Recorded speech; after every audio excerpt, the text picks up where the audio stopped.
হাই বন্ধুসকল, আপোনালোকক Assam update YouTube চেনেলটোলৈ স্বাগতম জনালোঁ। আজি আলোচনা কৰিম বন্ধুসকল, আপোনালোকে কেনেকৈ চিভিল স্ক'ৰ চেক কৰিব পাৰিব নিজৰ। আপোনালোকে জানে কিবা এটা লোন ল'বলৈ হ'লে বা ইনষ্টলমেণ্টত কিবা এটা ল'বলগীয়া হ'লে আপোনালোকৰ চিভিল ভাল হ'ব লাগিব, তেতিয়াহে বস্তুটো বা লোনটো আপোনালোকে ল'ব পাৰিব। তাৰ কাৰণে আপোনালোকে চিভিল স্ক'ৰ কেনেকৈ চেক কৰিব নিজৰ মোবাইলতে চেক কৰিব পাৰিব মাত্ৰ 1 মিনিটৰ ভিতৰতে। ভিডিঅ'টো চাই থাকিব শেষলৈকে, আমি আলোচনা কৰিম সকলোখিনি কথা কেনেকৈ আপোনালোকে চেক কৰিব পাৰিব 1 মিনিটৰ ভিতৰতে। আৰু যদি চেনেলটোত নতুন আহিছে ভিডিঅ'টো লাইক কৰি চেনেলটো ছাবস্ক্ৰাইব কৰি ল'ব, এনেকুৱা ধৰণৰ ভিডিঅ'বোৰ পাই থাকিব। গতিকে চাই থাকিব ভিডিঅ'টো শেষলৈকে, আমি সকলোখিনি কথা অতি কম সময়ৰ ভিতৰতে আলোচনা কৰিম। চিভিল স্ক'ৰ চেক কৰিবলৈ হ'লে আপোনালোকে পে'টিএম এপছ ডাউনলোড কৰিব, আৰু ফোনপে' হওক গুগল পে' হওক তাত নোৱাৰে বন্ধুসকল, এনেই শ্ব'হে কৰে অপশ্যনটো। আপোনালোকে ইয়াৰ কাৰণে পে'টিএমটো লগ ইন কৰিব, অৰ্থাৎ পে'টিএমটো আপোনালোকে ইনষ্টল কৰিব। ইনষ্টল কৰি আপোনালোকে লিংক কৰিব, একাউণ্টটো খুলি ল'ব। আৰু এটা কথা মনত ৰাখিব, যিজনৰ আপোনালোকে চিভিল স্ক'ৰ চাব সেইজনৰ একাউণ্টটো লিংক হ'ব লাগিব, অৰ্থাৎ একাউণ্টটো খোলা হ'ব লাগিব পে'টিএমত। ইয়াৰ পিছত আপোনালোকে যিটো অপশ্যন দেখিছে ফ্ৰী ক্ৰেডিট স্ক'ৰ বুলি, তাত ক্লিক কৰিব।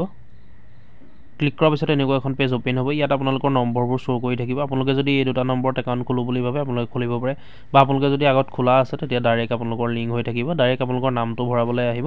মোৰ যিহেতু বন্ধুসকল লিংক কৰা নাই, মই ফাৰ্ষ্টৰ পৰা এতিয়া লিংক কৰিম। মোবাইল নম্বৰ এটা মই এণ্টাৰ কৰিম। আৰু বন্ধুসকল আপোনালোকে যদি বেলেগ নম্বৰত খুলিব বিচাৰে, নন অফ দ্য এবভ যিটো অপশ্যন আছে তাত ক্লিক কৰিব। তাত ক্লিক কৰি আপোনালোকে এনেকৈ নম্বৰটো দি পেলাই খুলিব পাৰিব। আৰু যদি এই নম্বৰটো দি আপোনালোকে নোখোলে, নম্বৰকেইটা যিকেইটা শ্ব' কৰিব তাত আপোনালোকে এটা চইচ কৰি ল'ব।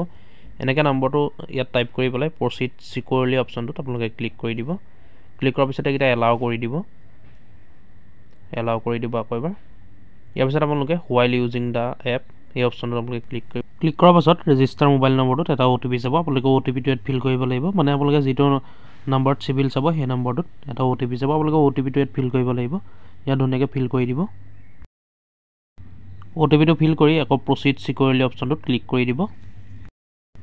ক্লিক কৰাৰ পাছত অলপ সময় ৱেইট কৰিব। ৱেইট কৰাৰ পাছত আকৌ নতুন এখন পেজ মুকলি হ'ব। আপোনালোকে ইয়াত আপোনালোকৰ নামটো দি দিব, ফুল নেমটো যিটো পান কাৰ্ডত আছে সেইটো দিব বন্ধুসকল। আপোনালোকে মই দি দেখাই দিছোঁ আপোনালোকক, এতিয়া মই ইয়াত নামটো টাইপ কৰি দিম। আপোনালোকে এনেকৈ ফুল নেমটো টাইপ কৰি দিব। টাইপ কৰাৰ পিছত প্ৰচিড যিটো অপশ্যন দেখিছে সেই অপশ্যনটোত আপোনালোকে ক্লিক কৰি দিব।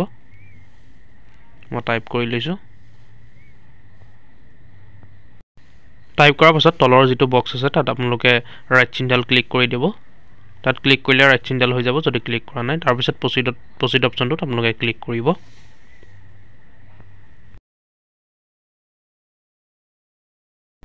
প্ৰচিড অপশ্যনটোত ক্লিক কৰিব। ক্লিক কৰাৰ পিছত এয়া দেখিছে, অলপ সময় ৱেইট কৰিব। ৱেইট কৰাৰ পিছত এয়া এনেকৈ শ্ব' হ'ব বন্ধুসকল। দেখিছে আপোনালোকে আউট অফ 900 চিভিল টোটেল থাকে, তাৰ ভিতৰত ইয়াত শ্ব' কৰিছে 657, 657 চিভিল আছে ইয়াত।